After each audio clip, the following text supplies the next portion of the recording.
السلام عليكم ورحمة الله وبركاته، اخواتي وحبايبي، كل الناس اللي بحبهم بتمنى دايما يكونوا في افضل حال ان شاء الله. النهارده انا جايب لك افضل برنامج لتسجيل شاشة الكمبيوتر او اللابتوب.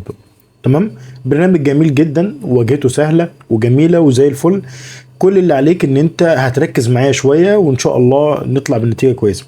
برنامج عربي وكويس. نبدأ مع البرنامج اسمه باندي كاميرا.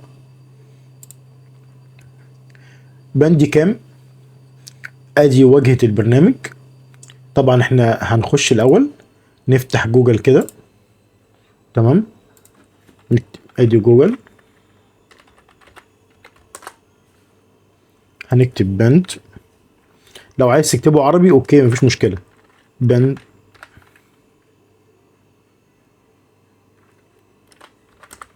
كام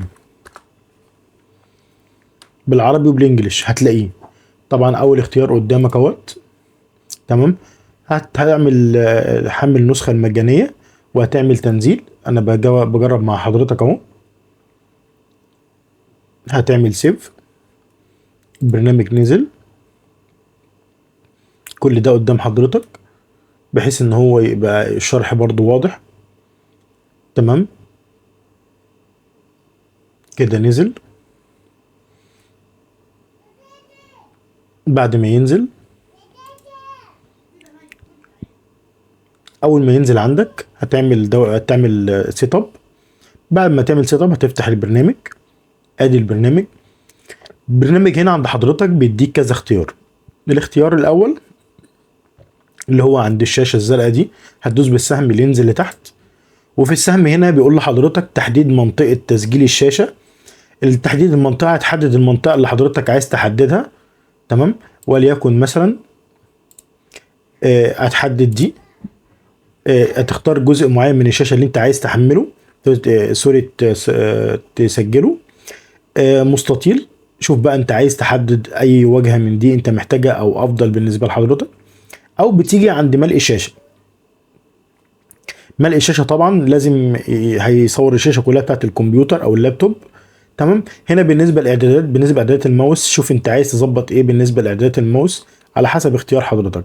هنا في بيقول لحضرتك عايز تسطب او تسجل الصوت بس، فخلاص فاوريدي هيسجل لحضرتك الصوت بس.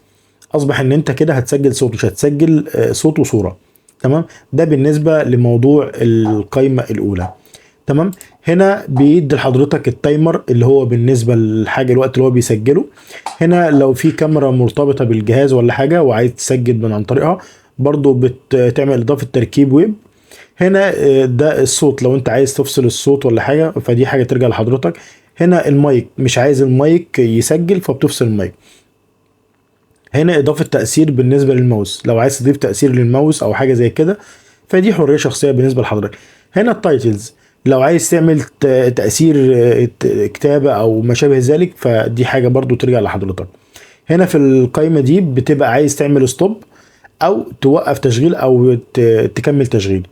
هنا على القائمه الحمراء اللي قدام حضرتك دي بتقدر تدوس عليها بتعمل بدء تشغيل، وبتقدر تدوس عليها مرة تانية تعمل انهاء تشغيل او تدوس على الزرار اللي هو الاسكيب. تمام. ده بالنسبة لموضوع القائمة الشريط اللي فوق قدام حضرتك ده. هنا طبعا دي الكاميرا اللي هو التقاط صورة لسطح المكتب يعني. هنا بالنسبة لعام. هنا شوف حضرتك عايز تخلي مكان الحفظ مكان معين او انت حابب تخليه يحفظ زي ما هو، دي حاجة ترجع لك برضو. تمام. هنا التسجيل المجدول، عايز تظبط تسجيل مجدول فدي حاجة برضو ترجع لك. معاك القائمة كاملة، تقدر برضو بالعربي وهتفيدك. تقدر كل حاجة من دول تستغلها زي ما انت عايز تستغلها. تمام. استكمال التسجيل او تعطيله فدي حاجة برضو بترجع لك. عايز تخصص او ما تخصصهاش برضو اهي. في الاعداد عايز تظبط موضوع التسجيل او التعطيل فدي حاجة ترجع لك برضو. تمام. هنا الفيديو، عايز بقى تظبط اعدادات الفيديو. هنا مفتاح التشغيل السريع، عايز تظبط اي حاجة من الحاجات دي فهي كلها متاحة قدام سعادتك بالعربي. بس لو انت حابب تغير فيها حاجة معينة غيرها، بس يفضل زي ما هو يعني، لان هو كده نزل على اعلى حاجة يعتبر يعني. الصورة، عايز تحفظ الصورة جي بي جي بي ان جي BMPR على حسب امتداد الصورة اللي انت هتحتاجها، او شوف هتحتاجها لايه. تمام. دي بالنسبة لواجهة البرنامج، او بالنسبة للحاجات اللي هي تخص الصور. هنا بيدي لحضرتك عن البرنامج وبيعرفك ايه هو البرنامج، او رابط البرنامج، او رابط الصفحة الرئيسية او كده. نرجع بقى تاني على العام، على الصفحة الرئيسية. هنا طبعا انا خلصت تسجيل. بعد ما خلصت تسجيل يدوس على زرار اسكيب. تمام. او اجي عند النقطة الحمراء دي بدوس عليها، وبعد ما بدوس عليها بيقول لي ان هو خلاص تم ايقاف التسجيل، وبيظهر الفيديو بتاع حضرتك اللي تم اخراجه هنا. بعد ما بيظهر تم اخراجه هنا تقدر تدوس كليك يمين عليه وتقول فتح في مجلد النتائج. بعد ما تدوس فتح في مجلد النتائج هتدوس عليه كده. تمام. هتفتح الفيديو. تمام. بعد ما تفتح الفيديو طبعا اللي انت سجلته هيظهر قدام حضرتك. بعد ما يظهر لو حابب تدخله بقى في برنامج المونتاج، او حابب تعدل عليه، فدي حاجة ترجع لك. حابب تخليه زي ما هو، برضو حاجة ترجع لحضرتك. كل ده متوقف عليك انت. بالنسبة لده كان برنامج باندي كام، فالبرنامج يعتمد عليه، وبرنامج كويس جدا وجميل. ولو عطلت في اي حاجة على الشرح، انا بفضل الله برد على التعليقات كلها، واي حد بيكتب لي تعليق انا برد عليه. ولو في حاجة معينة حابب تنزلها ونشرحها مع بعض، تسيب لي برضو رأي حضرتك في التعليق.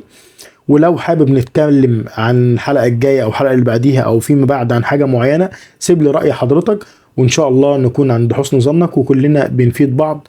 وما تنساش في نهاية كلامي مع حضرتك بقول لك تفعل الجرس، تشترك في القناة، وشرف لي ان انت موجود معايا، وتصلي على سيدنا محمد عليه الصلاة وافضل السلام. والسلام عليكم ورحمة الله وبركاته.